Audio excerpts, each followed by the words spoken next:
ছোট বাইন মাছ রান্না করব। পেঁয়াজ, রসুন, শুকনো মরিচ পাটা বাইটাও করতে পারেন, আমি ব্লেন্ডার করে করব। কিভাবে রান্না করি চলুন আমার সাথে থাকুন।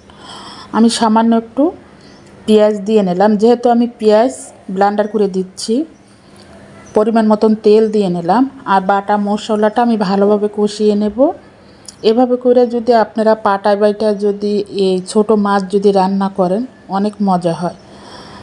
হলুদের গুঁড়া, মরিচের গুঁড়া, ধনিয়ার গুঁড়া, জিরার গুঁড়া, মানে বাইন মাছে একটু মশলা লাগে বেশি, তাহলে কিন্তু মাংসের মতন অনেক স্বাদ পাওয়া যায়। আপনারা একবার হলে এইভাবে করে রান্না করে খাইয়ে দেখতে পারেন। আর কালারের জন্য আমি আরেকটু মরিচের গুঁড়া দিয়ে নিলাম, যেহেতু আমি শুকনো মরিচ কিন্তু ব্লেন্ডার করে দিয়েছি পেঁয়াজ রসুনের সাথে। এভাবে করে আপনারা মানে দিয়ে নেবেন।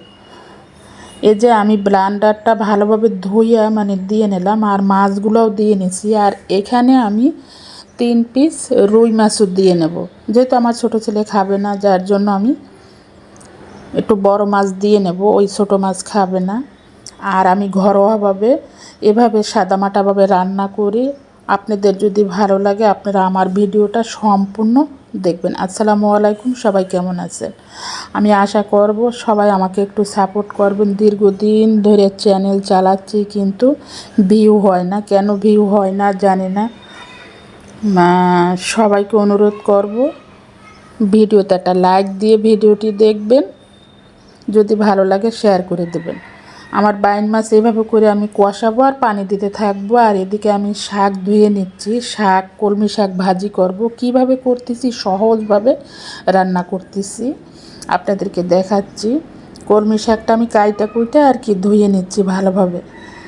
কলমি শাক আপনি যদি ভালোভাবে না ধোন তাহলে কিন্তু, আমি অনেকক্ষণ পানিতে ভিজাই রাখছিলাম আগে থাকি। আপনারা যে কোনো শাক পানিতে আগে থাকতে ভিজিয়ে রাখবেন বলের ভিতর, তাহলে কিন্তু ভিতরে যে বালু টালু যা থাকে এগুলো কিন্তু একদম চলে যায় ধোয়ার সাথে সাথে।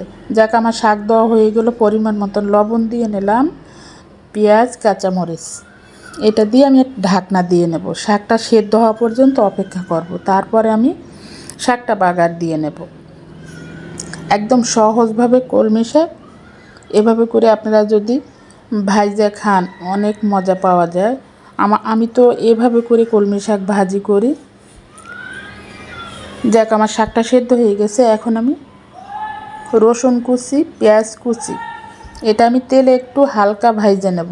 তারপরে আমি 2টা শুকনো মরিচ দিয়ে নেব। যেহেতু শাকবাজিতে একটু শুকনো মরিচ দিলে একটু ঘ্রাণ আসে, বিচির একটা পোড়া পোড়া একটা ঘ্রাণ আসে, খেতে দাঁতের তলে পড়লে অনেক ভালো লাগে।